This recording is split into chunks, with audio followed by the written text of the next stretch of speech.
'cause now it is my turn. Just want what you. Welcome back, guys. We're going to be talking about the 2018 budget now and all of the controversies around that. I have here with me Gabriel Okeowo, who's the General Manager of Budget. Thanks for being here today. Thank you. Okay, we have an 8.612 trillion naira budget, 16% above 2017.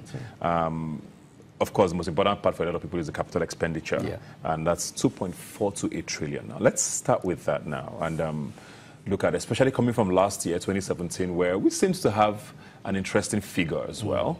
But implementation didn't seem to work out particularly well, especially with the super ministry, you know, with which Tunde Fashola heads, which is Works, Housing and Power. Looking at this budget now, those three sub-ministries are probably the most impactful, or should be the most impactful to Nigerians now. Looking at that sector, what are you looking at, and what are your expectations? Thank you for this opportunity to be here. And for us at Budget, let me start from that. We take it as a responsibility upon ourselves to educate Nigerians. It is the right of every Nigerian to have access and knowledge of some of the public informations out there, and the budget is one of such information. And we also realize that with the way the budget is being done, with the way it is being released, of course, the budget is there, is accessible from the government's website, the Ministry of Budget and Planning. However, not many Nigerians do have access to that, and that is our task. We look at the budget, we review the budget, we break it down, and looking at the capital expenditure, which is the most part of the budget that the common man wants to know, we realize really capital expenditure should be those projects, those activities that government are going to be carrying out in a fiscal year that is going to impact on the development of the nation, impact on the development of our economy, and impact on the life of the people. However, this is what we find out. We realize that large chunk of even what has been budgeted for, considering the fact that from the presentation, some part, major part of this 2018 budget are going to be funded by loan. And yet, most of what has been budgeted for under the capital expenditure are not going to be having a direct impact on... Like what exactly now? Why do you feel that way? When you look at items like that, some items that are grouped under capital expenditure. For example, furniture, office furniture, relocation of offices, computer items. Those are items that are grouped together with, capital projects like the roads, like the schools, and all of that. And about 42% from our analysis, about 42% of the capital allocation is going to be going into such, items. I was reading that the National Assembly did say that there was nothing innovative or new about the 2018 budget. They didn't seem very excited. They talked about, criticized the executive for a lot of inconsistencies, which you've noticed every single year when the budget comes. And I mentioned earlier about the super ministry. I mean, there's other ministries, of course, that are very important to Nigerians, but I mean, power has always been a talking point for Nigerians. And people were pretty much disappointed in 2017 with performance, especially with power.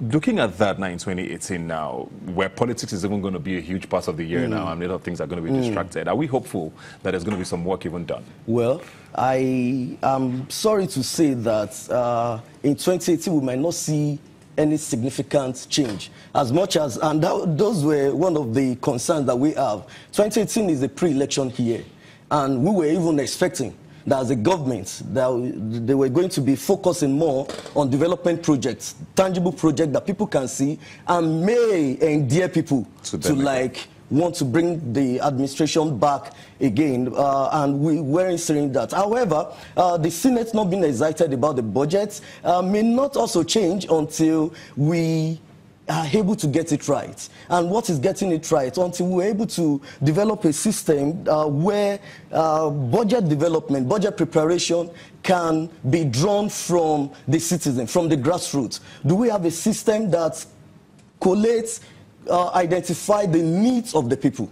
It is the needs of the people that have been collected together, looked at properly by the system that are already there in our legislature. We have the House of Rep, we have the State House of Rep. You know, it is when we're able to achieve that, where the needs of the people able to feed directly into budget development process, that we are going to begin to hope for a change in our budget implementation. And maybe the Senate that are also not excited about this may also be instrumental to that. Most of them represent their constituents. We need a situation where they go back to their constituents, they get their needs, and those needs are fed into the budget preparation process. Yeah. One of the criticisms the government got last year was the fact that, or one of the excuses they made, even as alongside being criticized by the people, was the fact that they couldn't even fund the budget. Is that looking different this year? You talked about loans. You know, there will be a huge part of it. Of course, the FIRS is trying to increase their tax drive and all of that. But is this a realistic figure, looking at that 8.612 trillion? Is it something that's realistically fundable? 8.6 trillion already, that's 16% above what we had in 2017. And as we speak, part of 2017 plan and budget has not still been funded. As we speak, funds are still being released or supposedly being released to implement some of the expectations of the people. So 2018, do we foresee a change? Maybe no. Maybe no. We are still going to be in that process. More importantly, we cannot remove the fact that 2018 is a pre-election year.